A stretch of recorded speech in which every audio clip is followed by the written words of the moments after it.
नारायणं नमोवे सर्वसाहुणं तेसो पञ्चनमुखारो सर्वपावपणाशनो मङ्गलानं च सर्वेशे परमं होयि मङ्गलम् ओंकारविन्दसंयुक्ता नित्यं ध्यायन्ति योगिनः कामदं मोक्षदं चैव ओंकाराय नमो नमः मङ्गलं भगवान् वीरो मङ्गलं गौतमप्रभो मङ्गलं सूरभद्राद्या जैनधर्मो सुमङ्गलम् अज्ञानातिमिरान्धानां ज्ञानाञ्जनशलाकया नेत्रमुन्मीलितं येन तस्मै श्रीगुरवे नमः।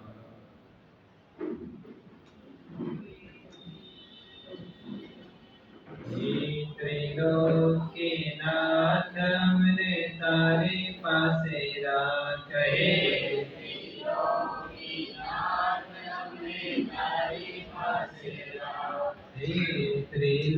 त्रिलोकीनाथ हमने तारे पासे राखे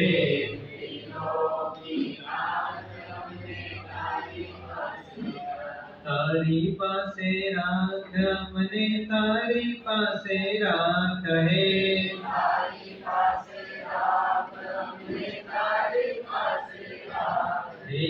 तारी पासे राख मने तारी पासे राख है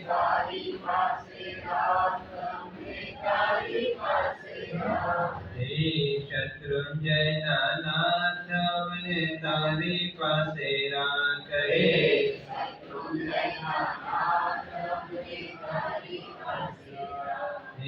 गिरनार नाथ मने तारी पासे राख है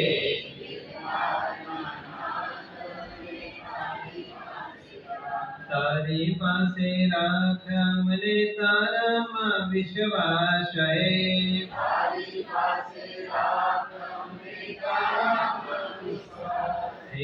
तारी पासे राख मने तारा मां विश्वास है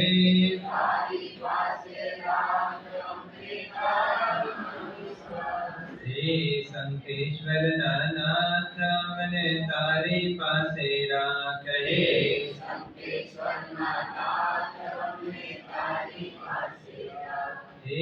जिरावला नाथ मने तारी पासे राख है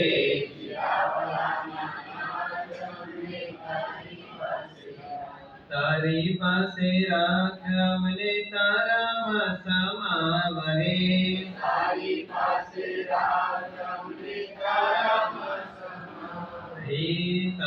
पासे राख मने तारा मां समावहे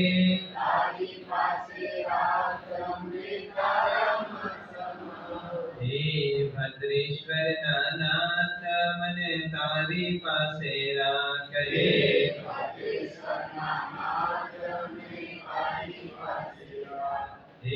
मोलोंड नाथ मने तारी पासे राख है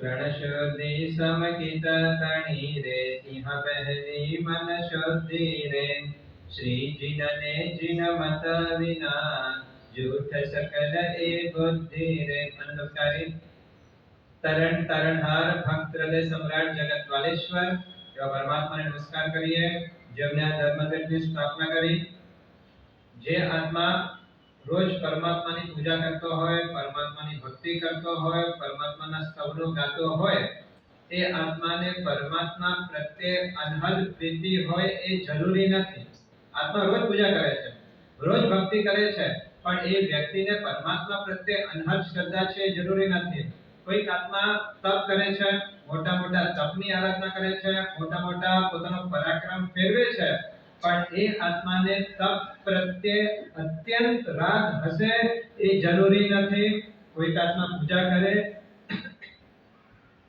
એ આત્માને પરમાત્મા પ્રત્યે અનન્ય શ્રદ્ધા છે જરૂરી નથી. કોઈક આત્મા તપ કરે, એ આત્માને તપ પ્રત્યે જબરજસ્ત રુચિ છે એ જરૂરી નથી. કોઈક વ્યક્તિ દાન કરે, એ દાન કરનાર વ્યક્તિને દાન પ્રત્યે તીવ્ર રસ હોય એ જરૂરી નથી. રસ એ આંતરિક વિષય બતાડવામાં આવેલો છે. જો દાન કરવામાં વધારે ઇન્ટરેસ્ટ કે ઇન્કમ વધારવામાં વધારે ઇન્ટરેસ્ટ હોય વ્યક્તિને, દાન પણ કરનારો વ્યક્તિ હોય પણ દાન કરનાર વ્યક્તિને પણ ઇન્કમ આવે એમાં રસ અને વધારે હોઈ શકે છે. તપ કરનાર વ્યક્તિને પારણામાં વધારે ઇન્ટરેસ્ટ આવતો હોય એવો પણ બની શકતો હોય છે. તમને કયા તરફ વધારે ઇન્ટરેસ્ટ છે, રુચિ છે, રસ છે, એના ઉપરથી નક્કી થશે કે કઈ લેશિયા તમારા જીવનની અંદર કામ કરી રહી છે. એક તમે સામાયિક રોજ કરો છો, તમે વિચાર કરો એક સામાયિક નહીં મારે 3 સામાયિક કરવા છે, એ 3 સામાયિક વધારવાની વાત પછી કરજો, પણ એક સામાયિક કરો છો એ એટલું પાવરફુલી કરી નાખો કે એ સામાયિક કરતા કરતા એટલો આનંદ, એટલો ઉત્સાહ વધી જાય કે ક્યારે મોકો મળે અને ક્યારે વળી પાછો બીજો સામાયિક કરો. ધર્મ વધારવા કરતા જે ધર્મ કરો છો એમાં ઇન્ટરેસ્ટ ક્લિયર કરવાનો વિચાર કરજો, ઇન્ટરેસ્ટ ક્રિએટ કરવાનો વિચાર કરજો. આપણી ભાવના શું હોય કે મારે ધર્મ વધારવું છે, ધર્મનું કદ વધારવું છે, પણ ધર્મમાં રસ વધારવાની સુધી આપણી વિચારધારા પહોંચી શકતી નથી. ધર્મમાં જો આગળ વધવું છે તો ધર્મમાં રસ ક્રિએટ કરતા શીખો. અને પાપને જો ઓછો કરવો છે તો મારે પાપ ઓછા કરવા છે, પાપ ઓછા કરવા છે એ વિચારધારાથી ક્યારે પાપ ઓછા નહીં થાય. જો પાપને ઓછો કરવો હશે તો પાપમાંથી ઇન્ટરેસ્ટ ઓછો કરી નાખો, પાપ ઓટોમેટિકલી ઓછા થઈ જશે. જેને ધર્મ વધારવું છે એ આત્મા ધર્મમાં રસ વધારતો થઈ જાય, અને જેને પાપ ઘટાડવા છે એને પાપમાંથી રસ ઘટાડતો થઈ જાય તો એ આત્માની અંદર પાપ ઓછા થઈ જશે. તમે કોઈ વ્યક્તિના ઘરે મહેમાન તરીકે 5 દિવસ માટે ગયા છો, પહેલા દિવસે પહોંચ્યા, લગભગ બપોર થઈ ગઈ છે, સાંજનો સમય છે, ચોવિયાર માટે તમે બેઠા અને ચોવિયારની અંદર બધું તમે વાપર્યું, પછી એમને તમને દૂધ ભરાવ્યું કે દૂધ તમને પીરસ્યો અને દૂધની અંદર સાકર ન હતી, પણ સાંજનો સમય છે, પહેલો દિવસ આવ્યા છો તો તમે ચૂપચાપ એ દૂધ સાકર વગરનો પી લેશો. બીજો દિવસ નવકારસીનો સમય આવ્યો અને નવકારસીના સમયની અંદર પણ જેના ઘરે તમે મહેમાન તરીકે આવ્યા છો એ નવકારસીની અંદર દૂધ તમને આપ્યો, પણ દૂધની અંદર સાકર ના આપ્યું, છતાં પણ તમે ચૂપચાપ દૂધ પી લીધું. ત્રીજો દિવસ શું કરશો તમે? હા, જો કેટલાક વ્યક્તિ મોઢાના ભાવી હોય, એ બોલી ન શકે, કહી ન શકે, તો શું કરે? ભાઈ આજે મને દૂધ આપો પણ અડધો કપ આપજો. શું કે કમ્પ્લેન્ટ ન કરી શકે ભાઈ દૂધની અંદર શક્કર નથી કે શક્કર નાખો. કદાચ કેટલાક શરમાળ વ્યક્તિ બોલી શકતા ન હોય તો શું કરે? પોતાની જાતે ચેન્જ થઈ જાય કે આખો ગ્લાસ દૂધ આપો, આજે શું કરજો? માત્ર અડધો કપ દૂધ આપજો. ચોથો દિવસ આજે એમ તો રોજ નિયમ હું ધારણ કરું છું, આજે વિગાયનો ત્યાગ કર્યો છે અને વિગાયની અંદર આજે દૂધનો ત્યાગ કર્યો છે કે આજે દૂધ મારે વાપરવું નથી. દૂધ વાપરવું એમ નથી, પણ સાકર નવતી માટે દૂધ તમે ન વાપરવાનો વિચાર કરો છો. સાકરના કેન્સલેશને તમને દૂધને કેન્સલ કરી નાખ્યો ને બસ. સાકર ન હતી તો જેમ દૂધ આપોઆપ છૂટી જાય તેમ તમને પાપમાંથી મુક્ત થવું છે, એમાંથી રસ કાઢી નાખો, પાપ તમારા ઓટોમેટિકલી ઓછા થઈ જશે. જો 1 ચમચી મેળવણ નાખો ને દૂધમાં તો દૂધ શું થાય? જેટલા પ્રમાણમાં દૂધ છે એટલા જ પ્રમાણમાં મેળવણ નાખવું પડે. 1 ચમચી તમે મેળવણ નાખો તો પણ દૂધ દહીંની અંદર કન્વર્ટ થઈ જતી હોય છે. ચણા મમરા છે, એ ચણા મમરાને ગમે એટલો કદ હશે, ગમે એટલી ક્વોન્ટિટી હશે, પણ એમ રૂખા ચણા મમરા ખાવામાં તમને મજા નહીં આવે, પણ એ ચણા મમરામાં તમે 5-7 ચમચી જો ચટણી નાખી દો તો એ ચણા મમરા ભેળમાં કન્વર્ટ, બરાબર છે ને? ચણા મમરા તો એના એ જ છે, પણ એ જ ચણા મમરાની અંદર જો થોડી ચટણી આવી જાય તો એ ટેસ્ટફુલ બની જાય. લુખા સુખા ચણા મમરા ખાવા મજા નહીં આવે, પણ એમાં જો ચટણી ભરી જશે તો એમાં ટેસ્ટની અંદર મજા આવી જશે. બસ તાકાત શું હતી? કોની તાકાત હતી?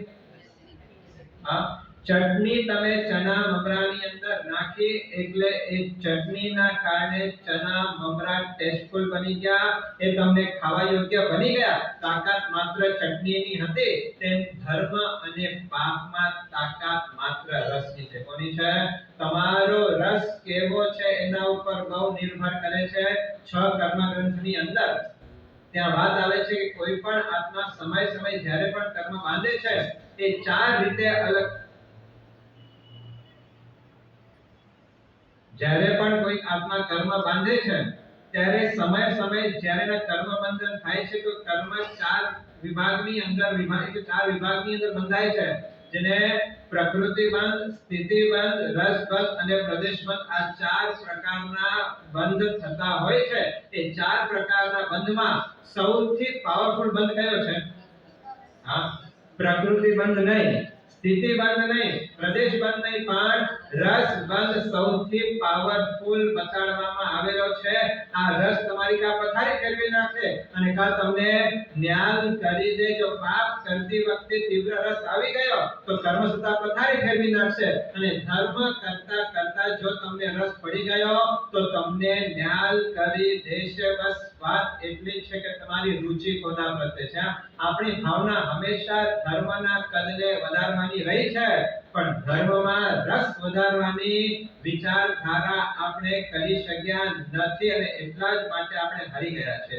જો જીવનની અંદર જીતવું છે, ધર્મ કેટલું કરીએ છીએ મહત્વનું નથી, કેવી રીતે કરીએ છીએ મહત્વનું છે. ગાંધીરાવની અંદર એક પ્રતિષ્ઠા હતી, અને પ્રતિષ્ઠાની અંદર કોઈ યુવાન વ્યક્તિ પ્રતિષ્ઠાની અંદર ગયો છે, અને જો પ્રતિષ્ઠા જ્યારે પણ થાય ને ત્યારે એ વખતે માહોલ એવો હોય પ્રતિષ્ઠા સમયનો કે ઓમ પુણ્યાહમ નો નાદ થતા હોય. ઓમ રીમ શ્રી જીરાવલા પાર્ષણાત રક્ષામ કુરુ કુરુ સ્વાહા, ઓમ સ્થાવરે વિગરે મંત્રો, ઓમ કુર્મા વિગરે મંત્રો, પવિત્ર મંત્રોચ્ચાર બોલાતા હોય, ખુશમાં વાતાવરણ હોય. અને જો આ સમય જો પ્રતિષ્ઠામાં શું હોય, પ્રતિષ્ઠા સમય શું કરે આત્મા? માત્ર સિમેન્ટ લગાડવાની છે. પણ ભાવ વ્યક્તિઓના એવા હોય છે કે પ્રતિષ્ઠા અમે કરીએ છીએ, અને જે મંત્રોચ્ચારો બોલાતા હોય, જે પવિત્ર વાતાવરણ હોય, અને એની અંદર જે આનંદ અને ઉત્સાહ હોય. એક યુવક વ્યક્તિ જે પ્રતિષ્ઠાની અંદર આવ્યો છે, એનો કોઈ ચડાવો નહોતો, એની કોઈ ભૂલી પણ નથી, એને કોઈ લાભ પણ મળ્યો નથી, પણ પ્રતિષ્ઠા વખતેનો માહોલ જો આપ પણ અનુભવ કર્યો છે, અમે પણ અનુભવ કરીએ છીએ. દેરાસર તો એનો એ જ છે, જગ્યા એની એ જ છે, પણ જ્યારે સંગીતની સાથે જ્યારે ભાવ ત્યાં પ્રગટ કરવામાં આવે છે, ઓમ પુણ્યાહમ પ્રિયંતમ, એ મગજમાં કામ કરતો કે આજે પ્રતિષ્ઠા થઈ રહી છે, પ્રતિષ્ઠા થવાની છે, અને ઓટોમેટિકલી આપણા ભાવની વૃદ્ધિ થાય, પવિત્રતાની વૃદ્ધિ થાય. અને એ વખતે ગાંધીરાવની અંદર યુવક વ્યક્તિ પ્રતિષ્ઠાના આ મંગલનાદ બોલાતા હતા, અને જ્યાં પ્રતિષ્ઠા થઈ, ઘંટનાદ થયો, એટલો એને આનંદ આવ્યો કે આનંદમાં એ ગાંધીરાવની અંદર આવેલા યુવકને ત્યાં સિવિલ એટેક આવી ગયો, અને એટેક ની અંદર ભયંકર છાતીમાં પેન, ભયંકર પીડા થાય છે. ખબર પડી, તરત જ એમ્બ્યુલન્સ બોલાવવામાં આવી. એમ્બ્યુલન્સ ની અંદર એમને બેસાડ્યા, એમ્બ્યુલન્સ લઈ ગયા અમદાવાદની અંદર, એડમિટ કર્યા, અને એડમિટ કર્યા પછી એ વ્યક્તિ ત્યાં બચી ગયો. પણ બચી ગયા પછી કોઈ વ્યક્તિને મળવા માટે ગયા, અને એ વખતે ટાઈમ ઉપર તમને ટ્રીટમેન્ટ મળી ગઈ, ટાઈમ ઉપર તમને ડોક્ટર મળી ગયા, ટાઈમ ઉપર તમારો બધું જ કાર્ય થયો, એના કારણે બચી ગયા. ને એ વખતે આ યુવક કહે છે કે તમે કહો છો કે સારું થયું, પણ હું એમ કહું છું કે પ્રતિષ્ઠા વખતે મને જે આનંદ હતો, પ્રતિષ્ઠા વખતે જો મારો ઉત્સાહ હતો, એ જ વખતે જો મારો મૃત્યુ થઈ ગયો હોત તો આજે જે ગુરુ ભગવાન તો આખી જિંદગી ચારિત્રનો પાલન કરીને જે ગતિ પ્રાપ્ત કરે છે, એ ગતિ હું પ્રાપ્ત કરી શક્યો હોત. મને અફસોસ થાય છે કે મને મૃત્યુ ન થયો, કે એમાંથી હું બચી ગયો હતો. એ વખતે મને જે પ્રસન્નતા હતી, એ વખતે મારો જે આનંદ એટલો અસીમ હતો કે એ વખતે જો મારો મૃત્યુ થઈ ગયો હોત તો ચોક્કસ મારી સદગતિ થયા વિના રહી ના હોત. પણ આજે મને અફસોસ થાય છે કે શા માટે હું બચી ગયો. આ આનંદ છે એ યુવકને હતો, એવો આનંદ કઈ પ્રવૃત્તિને આપણને આવે છે? ધર્મ વર્ષોથી આપણે કરીએ છીએ, વર્ષોથી આરાધના, વર્ષોથી જપ, વર્ષોથી તપ કરીએ છીએ, પણ જે આનંદ જે મળવું જોઈએ એ આનંદની અનુભૂતિ આપણે કરી શકતા નથી. અને પૂજાનું ફળ શું છે? હા, ચિત્ત પ્રસન્ન રે પૂજન ફળ કયો? તમારી ચિત્તની પ્રસન્નતા એ જ પૂજનનો ફળ છે. ઉપસર્ગા ક્ષયયામિ આદિ ચિત્યંતે વિઘ્ન વલય મન પ્રસન્નતામેતિ પૂજ્યમાને જીનેશ્વરે. બધું જ કરતા આખરે મારી ચિત્તની પ્રસન્નતા પ્રાપ્ત કર. સાચો કયો? કઈ ક્રિયા કરતા તમને ચિત્તની પ્રસન્નતા મળે છે? જે તમે આરાધના કરો છો, જે તમે તપ કરો છો, જે તમે જપ કરો છો, જે તમે ક્રિયા કરો છો, સાચું કઈ ક્રિયામાં આપણે આનંદ અનુભૂતિ કરીએ છીએ? પુણ્યશાળ પાસે આનંદ હતો ને કે ક્યારે મોકો મળે અને ક્યારે હું વળી પાછો સામાયિકની અંદર આવું. આ આનંદ પુણ્યને હતો કે જે આનંદ મને સામાયિકની અંદર આવે છે એવો આનંદ મને બીજી કોઈ પ્રવૃત્તિની અંદર મને મળતો નથી. તો જ્યારે અવસર મળે હું સામાયિકની અંદર આવી જાઉં. સાચું કહેજો, કઈ પ્રવૃત્તિ એવી છે કે જેની અંદર આપણે આનંદની અનુભૂતિ થતી હોય છે? વર્ષોથી કરીએ છીએ આપણે. એવો એક એક ક્રિયા, એક આરાધના બતાડો કે જે કર્યા પછી તમારા ચિત્તની અંદર જબરજસ્ત પ્રસન્નતાની વૃદ્ધિ થતી હોય એવો એક ક્રિયા બતાડો. છે આપણી પાસે? ધર્મનું કદ ચોક્કસ વધારતા જઈએ છીએ, ધર્મની ક્રિયાઓ ચોક્કસ આપણે વધારતા જઈએ છીએ, પણ જે ધર્મની અંદર રસ ક્રિએટ કરવાનો છે એ આપણે કરી શકતા નથી અને એટલા માટે આપણો ભાવ ભ્રમણ અટકતો નથી. તમે ગમે એટલી સારી દવા લો પણ નિદાન જ ન થયો હોય, ડાયગ્નોસિસ જ ન થયો તો ગમે તે સારામાં સારી દવા લો પણ જે નિદાન જ નથી થયો એ તમે દવા લેશો તો પણ રોગ મુક્ત થવાના નથી. તમને પેટ દુખતો હોય અને તમે સારામાં સારી દવા માથાની લેતા હો, દવા તો સારામાં સારી છે પણ જે પીડા તમને જેની છે એની છોડીને બીજી કોઈ દવા સારામાં સારી લેશો તો પણ તમારો દર્દ મટવાનો નથી. તે ભાવ ભ્રમણનો અંત આણવો છે. બસ આ આંતરિક અનુભૂતિ આનંદની, અંતરની જે પ્રસન્નતા છે એ જ આપણા ભાવ ચક્રને અંત કરવા માટે તાકાત ધરાવે છે. આ રસ શું કરે છે? રેવતી શ્રાવિકાને ગોચરી વરાવતા વરાવતા એમને લાભ મળી ગયો. સંગમને ગોચરી વરાવતા લાભ મળી. શું એ ગોચરી વરાવે માટે લાભ થયો? શું તેની સાથે? ગોચરી બધા વરાવે છે પણ ગોચરી વરાવતી વખતે રેવતી શ્રાવિકાના જે અધ્યવસાયો હતા, રેવતી શ્રાવિકાની જે ભાવધારા હતી એ ભાવધારા સામાન્ય અને એમાં પણ કોઈ ઉત્તમ દ્રવ્યો પણ નહોતા. સામાન્ય દ્રવ્ય હોવા છતાં પણ વરાવતી વખતે જે ભાવની ઉછાળ આવ્યો એ ભાવની ઉછાળતાએ રેવતી શ્રાવિકાને વરાવતા વરાવતા તીર્થંકર નામકર્મની ભેટ અપાવી દીધી હતી. આ જગતને હવે એના ઉપર કોઈ પદ નથી, એના ઉપર હવે કોઈ પુણ્ય નથી. આવું જબરજસ્ત પુણ્યને આપનારો તીર્થંકર નામ કર્મ માત્ર ગોચરી વરાવતા વખતે થયો. એની પાછળનું કારણ કે એની પાસે એ વરાવતા વરાવતા આનંદ હતો, વરાવતા એક ભાવના હતી અને જે પ્રસન્નતા હતી એ પ્રસન્નતાએ રેવતી શ્રાવિક તીર્થંકર નામ કર્મ બંધાવ્યો છે. સંગમ શાલીભદ્ર બન્યો. ગોચરી તો બધા વરાવે છે, સુપાત્ર દાન પણ બધા કરે છે પણ વરાવતી વખતે જે એની પ્રસન્નતા હતી તે પ્રસન્નતા એ જે રસ હતો એ રસે સામાન્ય સંગમ ભરવાડને શાલીભદ્ર બનાવવાનું સૌભાગ્ય અપાવી દીધો હતો. બસ મેન્ટાલિટીની ચેન્જ કરવાની છે. જો લેશિયાને શુદ્ધ બનાવી હશે, લેશિયાને વિશુદ્ધ સ્તર ઉપર લઈ જવું હશે તો રસ ક્રિએટ કર્યા વિના તમે નહીં કરી શકો. લેશિયાને વિશુદ્ધ બનાવવા માટે ધર્મની અંદર રસ ક્રિએટ કરવો પડશે. જો આપણી અત્યારે પરિસ્થિતિ શું છે? પ્રતિક્રમણ કરીએ ત્યારે સમય પૂરો થાય, 48 મિનિટ ક્યારે પૂરી થાય જલ્દી પ્રતિક્રમણ પાડી લો. પૂજા કરતી વખતે જલ્દી જલ્દી પૂજા કરીને મારે બીજા કામ પતાવવા છે. જે કામ, જે કાર્ય, જે આરાધના આપણે કરીએ છે એમાં રસ નથી માટે જલ્દી પતાવટ કરવાની વાત આવે છે. જ્યાં રસ હશે ત્યાં જલ્દી પતાવવાની વાત નહીં હોય. રસને ક્રિએટ કરવાની જરૂર છે અને રસને ક્રિએટ કરવા માટે અમુક વસ્તુ હંમેશા યાદ રાખવી. સૌથી પહેલા પરોપકાર કરવામાં ક્યારે ટાઈમિંગ નક્કી નહીં કરતા. શું લખીશું પહેલા? પરોપકાર જે કરવો છે, કોઈકનો સારું કરવું છે, કોઈકનો ભલું કરવું છે, એ પરોપકાર કરવાની અંદર ક્યારે પણ ટાઈમ નક્કી નહીં કરતા. રાત હોય કે દિવસ હોય, ગમે ત્યારે પરોપકાર કરવાનો મોકો આવે ત્યારે દિવસને નહીં જોતા, સમયને નહીં જોતા, તક આવી છે પરોપકાર કરી લો. નૈસારના જીવનમાં આ જ પ્રસંગ છે ને કે જંગલની અંદર લાકડા કાપવા માટે ગયા છે પણ ત્યાં પણ વિચાર આવે છે કે આ જંગલની અંદર કોઈક વ્યક્તિ મળી જાય, પહેલા એને ભોજન કરાવીને પછી હું ભોજન કરું. આ પરોપકાર કરવાની ક્રિયાએ સામાન્ય નૈસાદને ગામના અધ્યક્ષને ભગવાન મહાવીર બનવાનું સૌભાગ્ય પ્રાપ્ત કરાવી દીધો હતો. પરોપકાર કરવાનું ક્યારે પણ ટાઈમિંગ રાખશો નહીં. જ્યારે મોકજો, પાણી પીવાનો સમય હોઈ શકે, ભોજન કરવાનો સમય હોઈ શકે, બિઝનેસ કરવાનો સમય હોઈ શકે, પણ ઓક્સિજન લેવાનો સમય, વાત સમજાય છે? ખાવાનો સમય ચોક્કસ હોઈ શકે, પાણી પીવાનો સમય ચોક્કસ હોઈ શકે, બિઝનેસ કરવાનો સમય ચોક્કસ હોઈ શકે, પણ ઓક્સિજન લેવાનો સમય એ તો ફોરએવર છે, એનીવેર છે અને એની ટાઈમ છે ને. ઓક્સિજન ક્યારે લેવાનો? આખા દિવસમાં 24 કલાક કે 20 કલાક લો તો પણ ચાલે.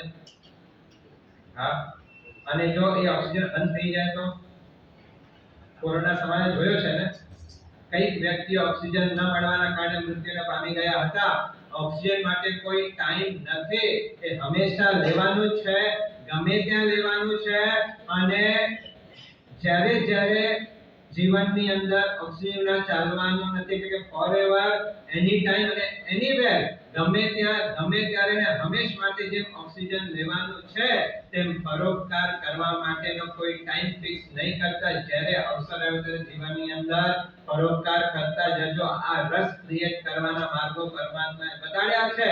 પરોપકાર કરવાનો ક્યારે પણ સમય રાખશો નહીં. એક યુવક, ભાદરવા મહિનો દિવસ હતો અને ભયંકર ભાદરવાની ગરમી, અને ગરમીની અંદર એક યુવક બાઇકમાંથી નીકળ્યો છે, ક્યાંય જગ્યા ઉપર જવું હશે, અને બાઇકમાંથી નીકળ્યો છે અને જ્યાં સિગ્નલ આવ્યો ત્યાં બહાર ભયંકર ગરમી પડવાના કારણે કદાચ કલાક દોઢ કલાકની મુસાફરી બાઇક ઉપર થઈ હશે, અને જ્યાં સિગ્નલ આવ્યો ત્યાં ખબર ન પડી, ગરમી લાગી ગઈ, ચક્કર આવ્યા, અને ચક્કર આવતાની સાથે એ વ્યક્તિ ત્યાં ઢળી ગયો. હવે સિગ્નલની વચ્ચે બરોબર વ્યક્તિ પડી ગયો છે. ટ્રાફિક પોલીસે આ જોયો, તરત જ પોલીસ આવે છે, એને હવા નાખે છે, પંખો નાખે છે, પાણી પીવડાવે છે, અને જે બેહોશ થયેલો યુવાન છે એ હોશમાં આવે છે. અને હોશમાં આવેલો વ્યક્તિ, આ યુવાન, પોલીસને ધન્યવાદ આપે છે કે અનનોન વ્યક્તિ છું, તમે મને ઓળખતા નથી, પણ અનનોન વ્યક્તિની પણ તમે જે હેલ્પ કરી છે, તમે જે સહાનુભૂતિ બતાડી છે, એ ખરેખર ધન્યવાદને પાત્ર છે. એની પ્રશંસા કરે છે, અનુમોદના કરે છે. અનુમોદના કરીને પોતાના ઘરે જઈ રહ્યો છે. સમૃદ્ધ વ્યક્તિ હતો. ત્યારે મનમાં વિચાર કરે કે આ સામાન્ય ટ્રાફિક પોલીસ, જેની પાસે કોઈ આદમનો જ્ઞાન નથી, જેની પાસે કોઈ પરમાત્માની દેશના નથી, એ વ્યક્તિ પણ અનનોન વ્યક્તિને જો હેલ્પ કરી શકતો હોય તો હું તો જીન શાસ્ત્રને પામેલો છું. અને રસ્તામાં જતા જતા નિર્ણય કર્યો, ઘરે ગયો, મિત્રને ફોન કર્યો, આ રીતે ઘટના બની છે, પાણી ન મળવાના કારણે હું પટકાઈ ગયો. ત્યારે આ શહેરની અંદર કેટલાય એવા એરિયા હશે જેની અંદર વ્યક્તિઓને કદાચ પાણી પણ નહીં મળતો હોય. આ ગરમીના દિવસો ચાલે છે, ત્યારે આપણે એક કામ કરીએ, આપણે છાસ કેન્દ્ર ખોલીએ અને જ્યાં જ્યાં ગરીબ એરિયા છે તે છાસના વાટણીનો કામ આપણે કરીએ. એક સુકૃતનો કાર્ય, ખાલી પાણી પીવડાવ્યું તો પોલીસ વાળાએ, પણ એક સત્કાર્યના પ્રેરણાને લઈને આ વ્યક્તિએ મિત્રની સાથે છાસ, ગામો જ્યાં જ્યાં એરિયામાં ગરીબ વ્યક્તિઓ રહેતા હતા, જ્યાં પાણી પણ મળવું મુશ્કેલ છે, ત્યાં જઈને રોજની 300-400 ગ્લાસ છાસ આપવાનું કામ કરે છે. અને શ્રાવકનો એક ઓળખાણ બતાડી છે, અભંગ દ્વારની. કઈ ઓળખાણ છે? શ્રાવકનો ઘર કેવો હોય? આજે શું થઈ ગયું મુંબઈમાં? હા, બધા દરવાજા બંધ થઈ ગયા છે. બધાના ફ્લેટના દરવાજા લગભગ બંધ થઈ ચૂક્યા છે.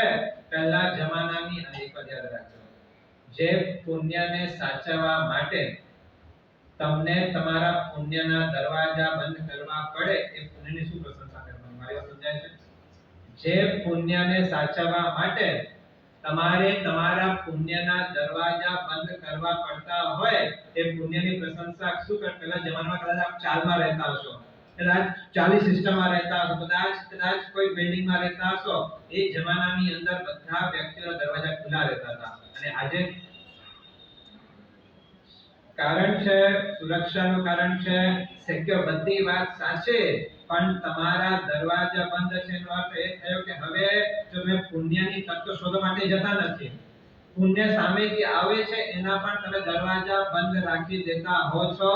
તમારા જીવ પહેલા જમાના જે દરવાજા ખુલ્લા રહેતા હતા ત્યારે કોઈ ગરીબ વ્યક્તિ તમારી નજરમાંથી નીકળે તો તમને વિચાર આવી જાય કે આ ગરીબ વ્યક્તિ છે, કદાચ એની પાસે ભોજન નહીં હોય, ચાલો એને ભોજન આપી દો. આ શું છે? અન્ન પુણ્ય. 9 પ્રકારના પુણ્યમાં સૌથી પહેલો પુણ્ય કયો છે?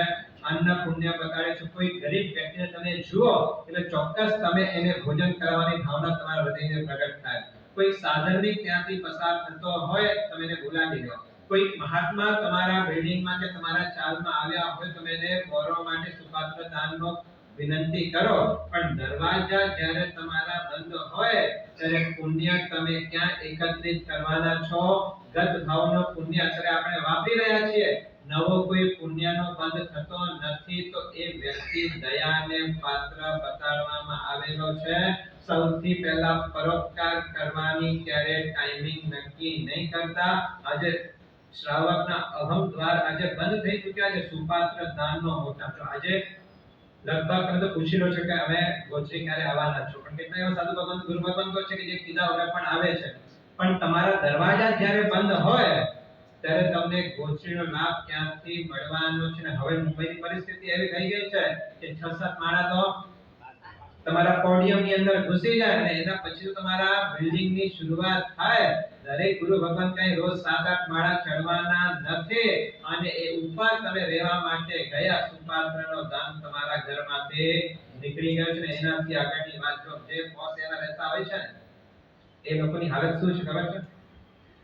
રસોઈયાઓ રસોઈ બનાવતા હોય અને પીરસનારા પણ કોણ હોય? માણસો હોય. તમે વિચારજો જે બોસ છે બહુ પૈસો છે, સંપત્તિની કોઈ કમી ના નથી, તમે જોજો એના ઘરની અંદર લગભગ ઘરના શ્રાવિકાઓ રસોઈ નહીં બનાવતા હોય. લગભગ એના ઘરની અંદર રસોઈયા આવી ગયા હશે અને પરિસ્થિતિ એવી છે કે ગુરુ ભગવાન વરવા માટે જાય તો રસોઈયા રસોઈ બનાવતા હોય અને વરવનારા પણ માણસો હોય. શ્રાવિકાઓના રસોઈ બનાવે ના વરવાવે. આ સૌથી મોટી કરુણતા છે કે તમારા ઘરની અંદર તમારા ઘરના વ્યક્તિઓ તમને ભોજન નથી આપતા. આના કરતા વિકટ પરિસ્થિતિ કઈ હોઈ શકતી હોય છે? એક યુવાન, એક કુમારી જેને ડોક્ટરેટ લાઈનની અંદર 7 ડિગ્રીઓ જેમને પ્રાપ્ત કરી છે અને રાષ્ટ્રના વડા રાષ્ટ્રપતિ અબ્દુલ કલામના હસ્તે જેમને ગોલ્ડ મેડલ મળેલો છે, એ વ્યક્તિએ નક્કી કર્યું કે મારે એવા ઘરની અંદર મારે લગ્ન લેવાના છે જેની અંદર 3 કન્ડિશન જો માન્ય થતી હોય તો. શું કરે વિચાર કરે છે? જેને 7 ડિગ્રીઓ મળે છે ડોક્ટરેટની, જેને ગોલ્ડ મેડલ મળે, એ તમે વિચાર એ પ્રતિભા કેવી હશે? રાષ્ટ્રપતિ કોઈ સામાન્ય વ્યક્તિને તો ગોલ્ડ મેડલ આપતા નથી. કોઈ ફિલ્ડની અંદર જ્યારે કોઈ અસાધારણ કામ કરે ત્યારે એને રાષ્ટ્રપતિ તરફથી એને બહુમાન કે મેડલ આપવામાં આવે. અને આવી ભણેલી ગણેલી કુમારી વિચાર કરે છે કે એવા ઘરની અંદર મને લગ્ન કરવા છે કે જ્યાં આ 3 કન્ડિશન પર સૌથી પહેલી કન્ડિશન કે જે ઘરની અંદર ઓછામાં ઓછા ઘરમાં 10 સભ્યો રહેતા હોય એ ઘરની અંદર મને લગ્ન કરવાનું. ભાઈઓ સમજાય છે? આ તમારી મેન્ટાલિટી શું હોય? હા, સંયુક્ત કુટુંબ કે વિભાજિત કુટુંબ? દીકરીની વાત જવા, તમારી પણ ભાવના શું હોય? હા, કે આ ફેમિલી મોટી ના જોઈએ, સંયુક્ત ફેમિલી ના જોઈએ, પણ શોર્ટ ફેમિલી જોઈએ. પણ આ દીકરીએ શું વિચાર કર્યો? કયા ઘરમાં લગ્ન લેવાના? કે જે ઘરની અંદર ઓછામાં ઓછા 10 વ્યક્તિઓ રહેતા હોય એ ઘરની અંદર મારે લગ્ન લેવા. બીજા નંબરની અંદર જે મારો ભાવિ સૌભાગ્ય બનનારો છે એના જીવનમાં કોઈ વ્યસન ન હોવા જોઈએ. આ બીજી કન્ડિશન. અને ત્રીજા નંબરની કન્ડિશન મૂકેલી છે કે ગમે તેવી સિચ્યુએશન આવે, ગમે એવી કન્ડિશન આવે, પણ જે વ્યક્તિ ક્યારે પણ ઇન્ડિયા છોડવાનો ન હોય એના ઘરે મારે લગ્ન લેવાના છે. આ 3 કન્ડિશનના પિતાને પણ ચિંતા હતી કે આવો વ્યક્તિ મળશે ક્યારે કે જેના ઘરની અંદર 10 સભ્યો રહેતા હોય, જેનામાં કોઈ વ્યસન ન હોય, જેને ફોરેન જવાની કોઈ તમન્ના ન હોય. આવા વ્યક્તિઓ આજે મળવા. હા, તમે તમારા દીકરાને પણ મોકલો છો ને, તો એક સારો અભ્યાસ ક્યાં થાય? ફોરેનમાં. ચલો એને ફોરેનમાં મોકલાવી દો. લગભગ આજે લગભગ 10 પરિવારમાંથી ઓછામાં ઓછા 2 થી 3 પરિવાર મળશે કે જેનો દીકરો કે દીકરી ફોરેન ની અંદર અભ્યાસ કરતા હશે, પણ આ કુમારી કઈ નિયમ કે આવા ઘરની અંદર જ મારે લગ્ન લેવા છે કે જ્યાં 3 કન્ડિશન પડાતી હોય અને દુર્ગના એક ડોક્ટર મળી ગયા કે જેને આ 3 નિયમોને એક્સેપ્ટ કર્યા, લગ્ન થયા અને વિચાર કરે કુમારી કે હું ભલે 7 ડિગ્રી મને ડોક્ટરેટ ની અંદર મળેલી છે પણ ઘરની અંદર ભોજન તો હું બનાવીશ. જો આજે લોકોને ગમે એટલી સંપત્તિ હોય પણ પોતાના ઘરની અંદર પોતાના દીકરા, પોતાના માતા-પિતા કે પોતાનું સૌભાગ્યને પણ જે પોતે રસોઈના બનાવના પીરસતા ન હોય, જેને મળતું ન હોય, એના કરતા બીજો કામ ભાગ્ય હોય છે.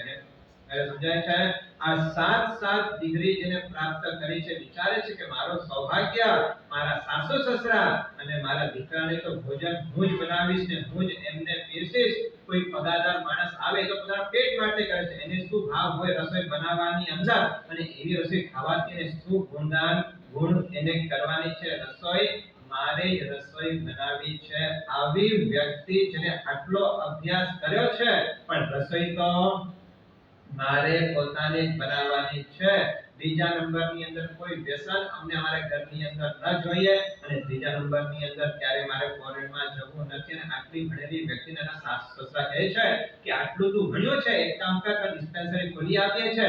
ત્યારે આ દીકરી એટલું જ કીધો કે ડિસ્પેન્સરી ભલે ખોલી આપો પણ જે પણ દર્દી આવશે એની પાસે એક પણ રૂપિયો હું નહીં લઉં. આ સેવાભાવી વ્યક્તિઓ આજે જગતની અંદર જોવા માટે મળે છે. પરોપકાર કરવાનો ક્યારે ટાઈમિંગ ફિક્સ નહીં કરતા. જ્યારે મોકો મળે ત્યારે પરોપકાર કરવાના કાર્ય કરી લેજો. આ જગતની અંદર પુણ્ય વિને ક્યાંય ચાલવાનો ડગલે ને પગલે પુણ્યની જરૂર પડવાની છે અને પુણ્યની જરૂર જો પડતી હોય તો પુણ્યની ક્રિયા પણ કરવો પડશે. સૌથી પહેલો પરોપકાર કરવાની અંદર ક્યારે ટાઈમિંગ નથી. સેકન્ડ નંબરની અંદર પ્રીતિ કરવા માટે ક્યારે પ્લાનિંગ નહીં કરતા. કદાચ રાગ માટે પ્લાનિંગ હોય પણ પ્રીતિ માટે ક્યારે પ્લાનિંગ ના હોય. એક દીકરી લગભગ 12 થી 13 વર્ષની ઉંમર, એના પિતાએ એને કીધું એક કામ કર, બાજુમાં દુકાન છે, આ 150 રૂપિયા લઈ જા અને 2 લીટર દૂધ લઈ આવ. દીકરી નાની છે, લગભગ 12 થી 13 વર્ષની ઉંમર છે. પિતાએ મોકલ્યું છે દૂધ લેવા માટે, એટલે દૂધ લેવા માટે ગઈ અને જ્યારે પાછી વળી 2 લીટર દૂધ દીધો છે પણ જ્યાં પાછી વળી ત્યારે ઘરની અંદર ખાલી હાથે આવી. દૂધ તો લઈ લીધો હતો પણ જ્યારે ઘરે આવે ત્યારે ખાલી હાથે આવે. પપ્પાને કીધું પપ્પા 150 રૂપિયા આપો દૂધ માટે. પપ્પા કીધું હમણાં તમે 150 રૂપિયા આપ્યા છે. વાત સાચી, 150 રૂપિયા આપ્યા બાદ બરોબર છે પણ 150 રૂપિયાથી 2 લીટર દૂધ લઈ જઈને પાછા ઘરે આવતી હતી તે વખતે રસ્તાની અંદર મને એક કૂતરી દેખાણી, એના 4 બચ્ચાઓ દેખાણા અને એ બચ્ચાઓ એટલા પ્યારા હતા, એટલા માસૂમ હતા કે એને જોઈને મને થયું કે આ દૂધ પીવડાવવા જેવું છે. એટલે એ 2 લીટર દૂધ મેં કૂતરાઓને પીવડાવી દીધું છે. 150 રૂપિયા આપો. અને આ સાંભળીને પિતાને થયું કે ગજબ થઈ ગયો. દીકરીને બાજુમાં બોલાવે છે, એના ઉપર પ્રેમ વરસાવી નાખ્યો, પ્રેમથી એને મશગુલ બનાવી નાખ્યો કે દીકરી તે જે કામ કર્યું છે મને ગૌરવ થાય છે કે તારા જેવી દીકરીનો હું પપ્પા છો. બસ સારું કામ કર્યો છે, બસ આવું જ રોજ કામ કરતી રહેજે. આપણે આર્થિક રીતે સદ્ધર છીએ. આજે કૂતરાને દૂધ પીવડાવ્યું છે, ગઈકાલે આવતીકાલે કદાચ કોઈ ગરીબ વ્યક્તિ દેખાય તો એને પણ દૂધ પીવડાવજે. ક્યાંય પૈસાની ચિંતા કરશો નહીં. આવી પ્રેરણા આજના માતા-પિતા સંતાનોને કેટલા આપે છે. પ્રેમ કરવાનો કે પ્રીતિ કરવાનો કોઈ પ્લાનિંગ કરવાનો નથી. જેને ધર્મની અંદર રસ જગાડવો છે એને આ તત્વો વિના ચાલવાનો નથી. સૌથી પહેલા નંબરની અંદર ચાલો શું હતો? પરોપકાર કરવાની અંદર ક્યારે ટાઈમિંગ ફિક્સ નહીં કરતા. સેકન્ડ નંબરની અંદર પ્રીતિ કરવામાં ક્યારે પ્લાનિંગ નહીં કરતા. નવજોત સોસાયટી ક્યાં આવી? નવજોત સોસાયટી का ભીડ ભંજનનો તેરસર છે ને, ગ્રાન્ડ રોડ ઉપર ભીડ ભંજન પાર્ષદ પરમાત્માનો જિનાલય બહુ જૂની પ્રાચીન વાત છે. અને એમાં એક લગભગ શાંતિભાઈ કરીને એક સુશ્રાવક રહેતા હતા. રોજ સવાર થાય એટલે દેરાસરની બહાર આવીને બેસી જાય અને કરે શું તો દેરાસરની બહાર બેસીને હવે સવારના સ્ટુડન્ટ્સ હોય, જે વિદ્યાર્થીઓ હોય એ તો સ્કૂલમાં જાય, ઉપર પછીને ટાઈમ હોય.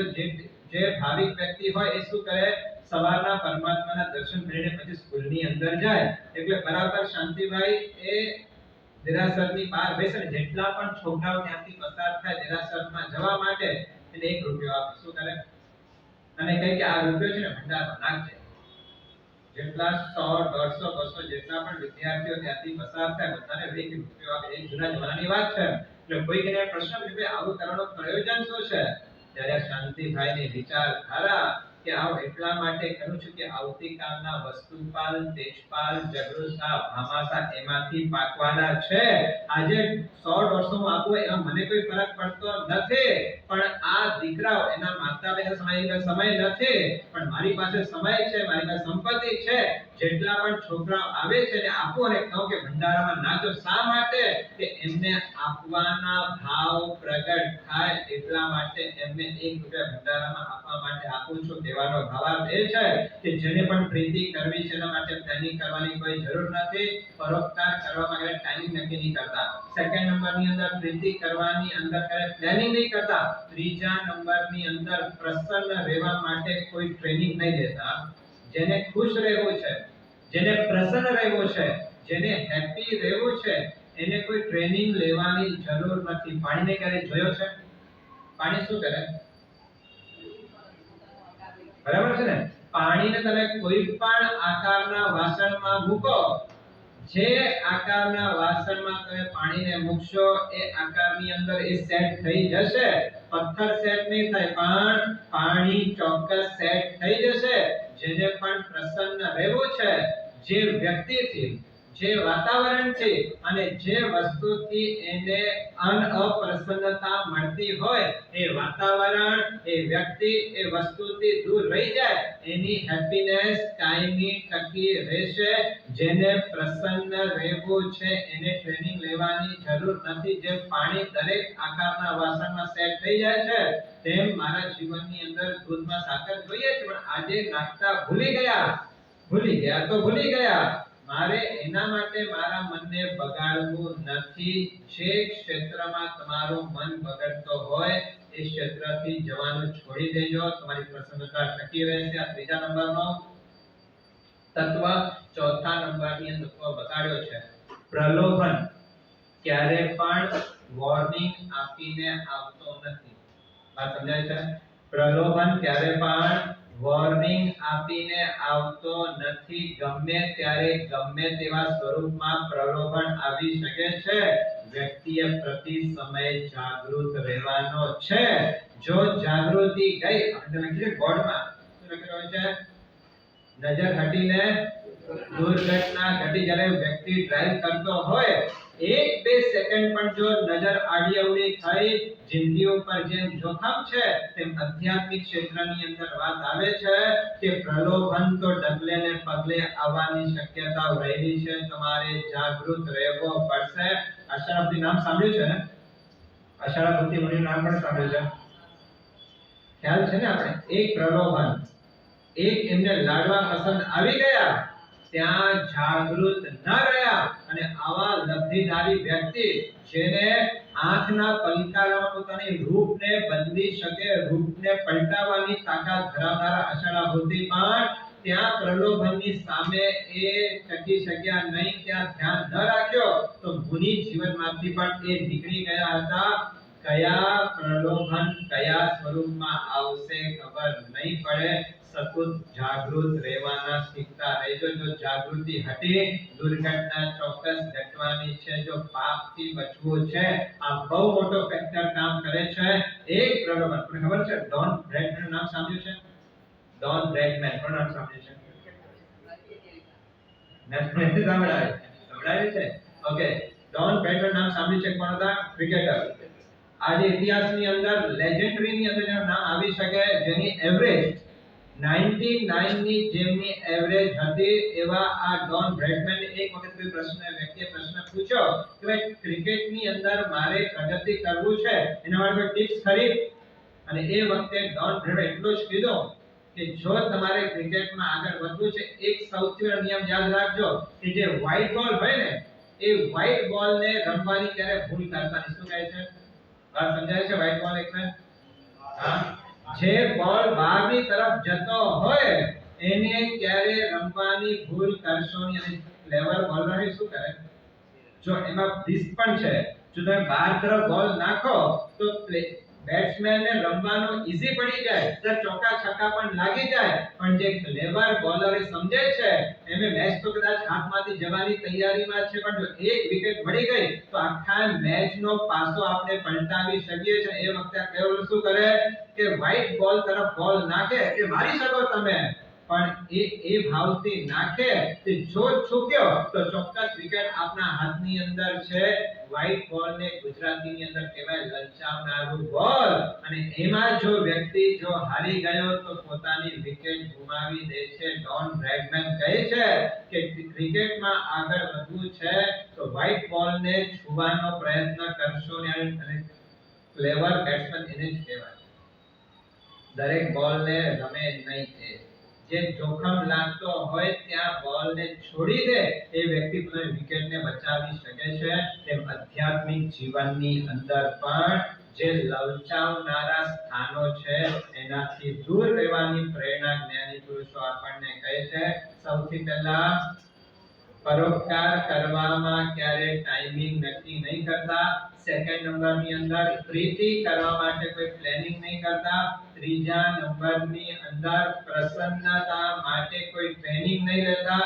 ચોથા નંબરની અંદર પ્રલોભન ક્યારે ગેરંટી નથી આપતા. અને પાંચમા નંબરની અંદર પીડા સહન કરવાનું આવે ત્યારે ક્યારે કાઉન્ટિંગ નહીં કરતા. ઘણી વખત જે વ્યક્તિને બહુ દુઃખ આવ્યા હોય, જેના જીવનની અંદર બહુ પરેશાન થયા હોય, વ્યક્તિ વિચાર કરે કેટલું મારે સહન કરવાનો. સહન કરવાની પણ એક લિમિટ હોય, કેટલા સુધી મારે સહન કરતા ચાલવાનો. ભગવાન એટલું જ કહે છે કે ભાઈ જે વ્યક્તિએ પાપ બાંધવાની અંદર જેને લિમિટ રાખી નથી એને સહન કરવાની લિમિટની વાત કરવાનો કોઈ અધિકાર નથી. કારણ કે એના જીવનમાં દુઃખ તો જ આવે છે કે એને એવા કર્મનો પ્રોડક્શન કર્યો છે. અને આ ધર્મસત્તાનો સ્પષ્ટ ક્લિયર આપણો એક આદેશ છે કે ઉપદેશ છે કે તમે તમારા કર્મના કરતા છો ને તમે તમારા કર્મના ભોગતા છો. તમને કોઈ દુઃખ આપી શકતો નથી, તમને કોઈ દુઃખ અપાવી શકતો નથી. માત્ર નિમિત્ત બની શકે છે, બાકી તો તમારા પોતાના જ કર્મો છે. ગમે તેવા જીવતા કેવું સહેલું છે, મારા માટે પણ સહેલું છે, પણ કરવું અઘરું છે. પણ જેને ધર્મની અંદર આગળ વધવું છે ને રસ ક્રિએટ કરવો છે એને આ મેન્ટાલિટી તૈયાર કરવી જ પડશે કે મારા જીવનમાં જે પણ દુઃખો કે પીડા આવે છે તે મારા પોતાના કર્મનો જ પ્રોડક્શન છે. આજે કર્મનો ઉદય મારા જીવનમાં આવ્યો છે. ભગવાન મહાવીરને 12.5 વર્ષ તો આ પોતાના કર્મ ઉથલ પાથલ કરી નાખી, ક્યાં એને શાંતિથી બેસવા માટે નથી આપ્યો. પણ ભગવાને એ વિચાર નથી કર્યો ક્યાં સુધી મારે સહન કરવાનો છે. સમજે છે કે મારા પોતાના જ કર્મો બાંધેલા છે. આજે કર્મો ઉદયમાં આવી રહ્યા છે, ક્ષમતા ભાવથી મારે સહન કરી લેવાનો છે. આ 5 તત્વોને પંચ પરમેષ્ઠી જેવો મહત્વ આપીને જીવનની અંદર એનો ઇમ્પ્લિમેન્ટ કરવાનો પ્રયત્ન કરજો. સૌથી પહેલા પરોપકાર કરવાની અંદર કોઈ ટાઈમિંગ ફિક્સ નહીં કરતા. સેકન્ડ નંબરની અંદર પ્રીતિ કરવામાં ક્યારે પ્લાનિંગ નહીં કરતા. ત્રીજા નંબરની અંદર પ્રસન્નતા માટે કોઈ ટ્રેનિંગ નહીં લેતા. ચોથા નંબરની અંદર પ્રલોભન ક્યારે વોરંટી સાથે નથી આવતા. પાંચમા નંબરની અંદર પીડા માટે ક્યારે કાઉન્ટિંગ નહીં કરતા. જે આવે છે મારા પોતાના જ ઉભા કરેલા કર્મો આવે છે, મારે ભોગવી લેવાના છે. આ 5 તત્વો જો આપણે જીવનની અંદર ઉતારવાના પ્રયત્ન કરશો તો એ બધું પાપ આપના અટકી જશે. બીજી બાજુ ધર્મની અંદર જે રસ નાખવાનો છે એ રસ ચોક્કસ એમાં આપણે ઉત્પન્ન કરી શકશું. અને આ રસ જો ધર્મની અંદર પેદા થઈ ગયો, એક સામાન્ય શ્રાવિકા રેવતી કે સંગમ જેવા શ્રાવક પણ એક નાનીકડી ક્રિયા કરતા પણ જો રસ સાથે કરી આખા જીવન ન્યાલ બની ગયો, તરી ગયા. રેવતી શ્રાવિકા તીર્થંકર બનવા છે. શાલિભદ્રા તે સર્વાસ્થિત દેવલોકની અંદર છે. આવતામાં મોક્ષમાં જવાના છે. સંસારમાંથી કાયમ માટે મુક્ત થઈ જવાનો છે. બસ આપણા સૌના જીવનની અંદર પણ શરૂઆત ક્યાંથી કરવાની છે? પરોપકારથી શરૂઆત કરવાની છે. મેં કુમારી શરૂઆત ક્યાંથી કરી હતી? હા, પરોપકાર કરવાથી સસરો નીચે પગ નીચે આવી ગયો છે.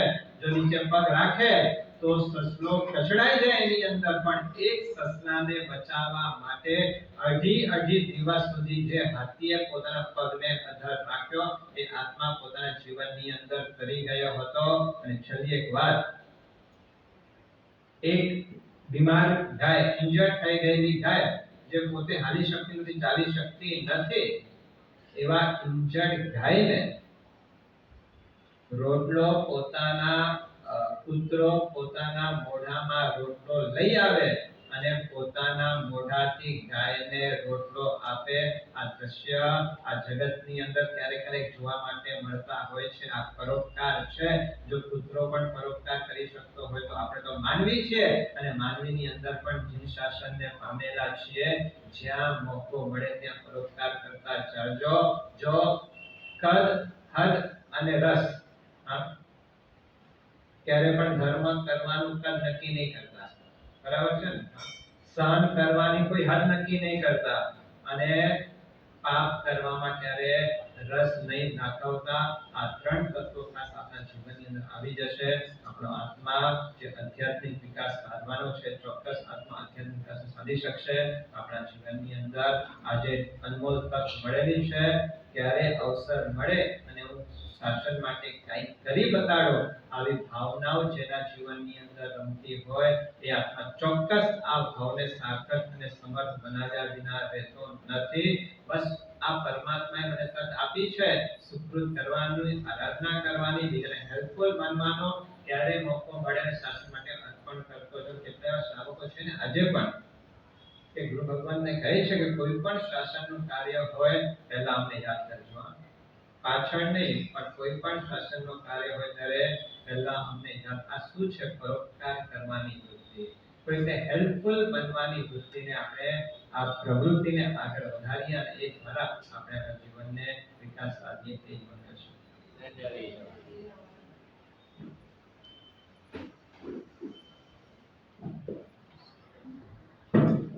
Suryoge avadamishkai devyam tiyaram namo anantrana panhar kosi sakosi mishkai chovyam tiyaram namo pari thavne matran panasalema bhava desavagasi amgo bhagam pari mishkai nathra sasum sivasnyo ganam boshine. I will ekashno Suryoge navkasyam kosi sakosi mishkai chovyam tiyaram namo anantrana vadam sahasra gan pachan kanso ekashno ekashno dashno mishkai दिव्यम तियारम असंभयम लेवामिरन हितम सागारे गुरु फाइंडम पानसलेवा भवन दर्शन देसा वगासी मोह भम प्रश्न धर्म सर्व समस्ते गाना बहुशी है.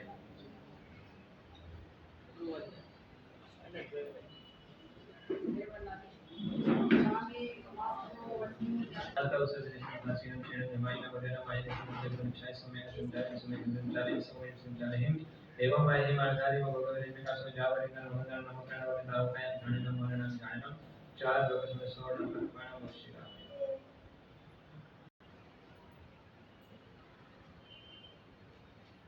नमो यंदान जगत्सव देवरेवति थैरे जिनेरे देहिते संतोषनि के निसंचमदे संभव अवेणुनिरुद्ध स्वयं द्वाम सुभासं जीणं जगत बहुवंदे स्वयं उपपन्नतं श्रीकृष्ण संवासं जप विमानवनं च नमस्ते जवन्नामि संस्वरं च बलि वंदे गुणेश्वरं च वन्नामि कृष्णं वासं तवद्वारा च भवमय विभूय रैमना वैद्य प्रणा 24 जनवरी विक्रम पुष्पति वंदे मैया च दवसुमा सदारु भवयं समाहिवर उत्तमं निंदो चंदेश निर्मल राय के स्वयं पया सदा सागर वर्धमिक सिद्धा सिद्धि मति संतो स्वामी नमः वंदे जामने निश्चय भेण सर्व मंगल मंगले सर्व कल्याण कारणम प्रधानम सर्व धर्माणां जय नाम जयति शासनम मुदिने शासनम